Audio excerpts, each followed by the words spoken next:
கடக லக்னம், மீன ராசி, ரேவதி நட்சத்திரம் 4ஆம் பாதம். ஒரு 1979 பிறந்திருக்கார். 6வது மாதம் 19ஆம் தேதி. கூட குறைய காலையில் 9:17 காலையில். இப்போ இந்த ஜாதகத்தை பார்க்குறேன். 48 வயசு ஸ்டார்ட் ஆகுது. வந்த உடனே ஒரு கேள்வியை கேட்குறோம். என்னப்பா என் ஜாதகத்தை கொடுத்த உடனே என்னப்பா அவங்க கேட்குறாங்க, என் ஜாதகம் எப்படி இருக்கு சொல்லு. இப்போ பார்க்கும்போது லக்னத்தில் குரு, சனி ராகு 2ல், அதே மாதிரி 8ல் கேது, 9ல் சந்திரன், அதே மாதிரி 11ல் செவ்வாய் சுக்கிரனும், 12ல் சூரியனும் புதனும். இப்போ இந்த ஜாதகத்தை பார்த்த உடனே ஃபஸ்ட்டு அவங்களே கேள்வி கேட்குறாங்க, என் ஜாதகத்தில் அதாவது காலசர்ப்ப தோஷம் இருக்காமல்ல, அது இருக்கட்டுமா, என்ன பண்ண போகிறீங்க அப்படிங்கிற மாதிரி நான் கேட்டேன். இல்லைங்க, காலசர்ப்ப தோஷம் இருந்தால் கல்யாணம் ஆகாதாமே அப்படின்னு அவங்களே கேட்குறாங்க. கல்யாணம் ஆகிறதுக்கு அதுக்கு சம்மந்தம் இல்லைங்க, அது பொதுவாக ஒரு தோஷம் இருக்குதுன்னா அது சம்மந்தமாக சில சிக்கலை தரும். அதில் இப்போ ஸ்பெஷலாக பார்த்தீங்கன்னா லக்னத்துக்கு 7ஆம் அதிபதி ராகு சேர்ந்து நிற்கிறது, அவருக்கு அந்த தோஷத்தை கொடுத்துருக்கலாம். இப்போ இவருக்கே கூட இன்னும் கல்யாணம் ஆகாமல் இருக்கலாம், கல்யாணம் ஆனாலும் சரியாக இருக்காது அப்படிங்கிற மாதிரி சொன்னேன். அப்படியா அப்படின்னு கேட்டுட்டு அடுத்தது ஒரு கேள்வி கேட்குறாங்க, இந்த ஜாதகத்துக்கு கல்யாணம் ஆகுமா ஆகாதா? இல்லை சாமி, இந்த ஜாதகத்துக்கு கல்யாணம் ஆகுது ஆகலைங்கிறதுல முதல்ல நம்ம ஜாதகத்தை பார்ப்போம் அப்படிங்கிற மாதிரி பேசி ஆரம்பிச்சுட்டு இந்த ஜாதகத்தை கொடுத்தோன்னே பொதுவாக இவருக்கு பொறுத்த வரைக்கும் 2ஆம் அதிபதி 12ல் இருக்கார், 7ஆம் அதிபதி 2ல் இருக்கார், அதோட ராகுவோட சேர்ந்து இருக்கார். 7ஆம் இடத்துக்கு 8ல் 7ஆம் அதிபதி இருந்தால் அவ்வளவா திருப்திப்பட இருக்காதுங்க. அதில் அந்த ஜாதகத்திலேயே ராகு கேது பகை, கூட சனியும் பகையாக இருக்கார். அப்போ அதனால் கொஞ்சம் டிலே ஆகும். அந்த லக்னத்துக்கு 4க்கும் 11க்கும் கூடிய சுக்கிர சாரத்தில் சனி இருக்கார், சுக்கிரனும் ஆட்சி பலத்தில் தான் இருக்கார். கல்யாணம் ஆகிறதுக்கு சௌரியம்தான். ஆனால் என்னென்னா பொருளாதாரம் பணம் அந்த மாதிரி பேசி லேட் ஆயிரும் அப்படிங்கிற மாதிரி சொன்னேன். கரெக்டாக சொன்னீங்க அப்படின்னாரு. அடுத்தது ஏன் அப்படிலாம் நடக்கணும் அப்படின்னாரு. அப்பாவுக்கு இவருக்கு ஒத்து வராதுங்க, அப்பா எதிர்பார்க்குற மாதிரி இவர் எதிர்பார்க்க மாட்டார், அப்பாவுக்குள்ளே இவருக்குள்ள அண்டர்ஸ்டாண்டிங் இருக்காது. ஏன்னா சூரியனுக்கு திரிகோணத்தில் கேது தான் அவரை நோக்கி வருது. அப்போ அப்பாவோட சூழல் சரியாக இருக்காது. அப்பாவுக்கு பின்னால் தான் இவருக்கு கல்யாணம் ஆகணும். அப்படி இருந்தாலும் அந்த டயத்துலேருந்து கொஞ்சம் வருமானம் பிரச்சனைகள் தொல்லைகளை கொடுத்துட்டே இருக்கும். இவருக்கு அதான் ப்ராப்ளம் அப்படிங்கிற மாதிரி சொன்னேன். கரெக்டாக 15 வருஷம் ஆகுதுங்க அவங்க அப்பா இறந்து. 15 வருஷத்துக்கு பின்னால் பொருளாதார ரீதியாக போய் சிக்கிக்கிட்டார். ஒரு நண்பரோடு சேர்ந்து சீட்டு பணம் அது ரியல் எஸ்டேட் அந்த மாதிரி போய் சிக்கிக்கிட்டார். சிக்கன உடனே லைஃப்பில் ஒரு பெரிய இழப்பை சந்திக்கிறாரு. அதுக்கப்புறம் மேரேஜ் பற்றின சிந்தனை இல்லாமல் பணம் சார்ந்த சிந்தனைகளில் போய் சிக்கிக்கிட்டாரு அப்படிங்கிற மாதிரி சொன்னார். கரெக்டுங்க.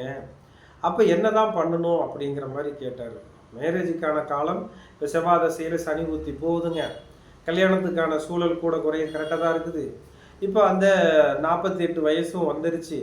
ஏன்னா குருவோட சுற்றுல 3வது சுற்று 4வது சுற்றுக்கு கணக்கு வந்துருச்சு. அப்போ பயப்பட வேண்டிய அவசியமே இல்லை அப்படின்னு சொல்லும்போது ஒரு குருவுக்கு 1 2 3ன்னு 4 12 48க்கு வந்துருச்சு, ஒன்றும் பிரச்சனை இல்லை. இப்போ 4வது சுற்றுல கல்யாணத்துக்கான சூழலை உருவாக்கி கொடுத்துருவாரு, பயப்பட வேண்டாம் அப்படின்னு சொல்கிறோம். அப்போது இது மட்டும் இல்லை, லக்னாதிபதி சந்திரன் குரு 9ஆம் அதிபதி 6 சேர்ந்து பரிவர்த்தனை ஆகியிருக்காங்க. ஒரு ஜாதகத்தில் பரிவர்த்தனை யோகத்தையும் செய்யும் தோஷத்தையும் செய்யும். இப்போ அப்பாவிடம் 9ஆம் இடம், அப்பா இருக்கிற வரைக்கும் மேரேஜ் இல்லை, அப்பாவுக்கு பின்னால் இவராக போய் அந்த பாகிஸ்தானத்தை கெடுத்துக்கிட்டாரு பைசா போக்குவரத்தில் சொல்லி. இப்போ என்ன செய்யணும்னா நீங்கள் இந்த பைசா சிக்கல்லாம் முடிச்சுக்கிங்க, முடிச்சிருக்கோம் கூட குறைய, இதுக்கு மேலே தொல்லை பண்ணாதுங்க அப்படின்னு சொல்லும்போது அந்த தம்பி இப்போ தான் நான் ரிலாக்ஸ் ஆனேன், யார் இந்த ஜாதகர். அப்போ அவர் என்ன சொல்கிறாரு, இப்போ தான் ரிலாக்ஸ் ஆனேன், இதுக்கு மேலே தொல்லை இல்லைங்க, நான் அடுத்த கட்டத்துக்கு ரெடி ஆயிடுவேன் அப்படின்னு சொல்கிறாரு. அப்போது ஒரு ஜாதகம் இப்போ அவருக்கு எத்தனை வகையில் இருக்குது பாருங்கள். சுக்கிர செவ்வாய் சேர்ந்துருக்கு. சுக்கிர செவ்வாய் சேர்ந்தால் பொதுவாக செவ்வாய் மங்களகாரகன் 5க்கும் 10 கூட யோகாதிபதி 11ல் இருக்கார். சுக்கிரன் 4க்கும் 11 கூடியவர் 11லே இருக்காரு. அப்ப தார தோஷம் பலமாகுதே 11ல. ஆனா யோகாதிபதி கூட சேரும்போது கல்யாணமே ஆகல. அப்ப இது எவ்வளோ ரிஸ்க்கான ஒரு சூழலை பாருங்க. அதாவது சந்திரனும் குருவும் பரிவர்த்தனையால ஆட்சி பலம் தான் போடுறாங்க. ஆனா இங்க பாருங்க குரு உச்ச பலத்துல இருக்காரு. அப்போ இந்த விஷயத்துல அந்த உண்மை எவ்வளோ இருக்குது அப்படின்னு பார்க்குறச்ச ரொம்ப கவனமாக பார்க்கணும். ஏன்னா எங்கள் குருநாதர் பழனியில் இருக்கிற பிருகு பிரபாகரன் ஐயா சொல்லுவார், எந்த கிரகம் உச்சமாக இருக்குதோ மூல திரிகோணமாக இருக்குதோ அதை ரொம்ப கவனமாக பாருங்கன்னு சொல்லுவார். அதில் ஒரு விஷயம் சொல்லும், ஏதோ ஒரு விஷயத்தை தப்பு பண்ணும் அப்படின்னு சொல்லி கொடுத்தாரு. அதை நடைமுறையில் பார்த்து பார்த்து வரும்போது இப்போ தான் தெரியுது, ஒரு கிரகம் உச்சமானாலும் மூல திரிகோணம் அடைஞ்சாலும் ஆட்சியானாலும் அதில் இருக்கிற சில தொல்லைகளை வச்சிருக்கோம் அப்படிங்கிறதுக்கு. இவருக்கு 48 வயசாகியும் திருமணம் இல்லை, சொத்து பத்துகள் ஏகபோகமாக கிடக்குது. அதே மாதிரி அவர் படித்ததும் 3 டிகிரி முடிச்சிருக்காரு. ஆனால் அவருக்கு தேவையான மேரேஜை மட்டும் கொடுக்கல. நண்பர்கள் கூட போக்குவரத்தில் போய் அவர் ஒரு இழப்பை சந்திச்சிருக்காரு. அப்போ இதெல்லாம் நம்ம புரிஞ்சு பார்த்து அமைப்பு எடுத்துக்கிட்டோம் அப்படின்னா சூப்பர். அதுலேயும் சனி ராகு சேர்க்கை தப்பு. 2ஆம் இடத்துல சனி ராகு சேர்க்கை தப்பு. 11ல் செவ்வாய் சுக்கிரன் சேர்றது தப்பு. அதுலேயும் பாருங்கள், அந்த செவ்வாய் கணக்கில் 10 கூடையவர் 11ல் நிற்கிறார். அப்போ 10 கூடைய கர்மாதிபதி 11ல் சுக்கிரனோட நிற்கிறாரு. அப்போ லக்னாதிபதியோட 3, லக்னாதிபதிக்கு 3, அதாவது லக்னத்தில் பரிவர்த்தனை ஆச்சுன்னா 11. இப்படி எந்த கணக்கில் எடுத்தாலும் இந்த 3ஆம் இடம் இடமாற்றம் விரயம் ஒரு சில நேரத்தில் பண்ணும் அப்படிங்கிற தாட்டில் இது கரெக்டாக இருக்குது. அந்த சூழலை எந்த மாதிரி பொண்ணை அமைச்சிக்கிட்டா நல்லது, தாரதோஷம் இருக்குது அப்படிங்கிற மாதிரி கேள்வி கேட்டாங்க.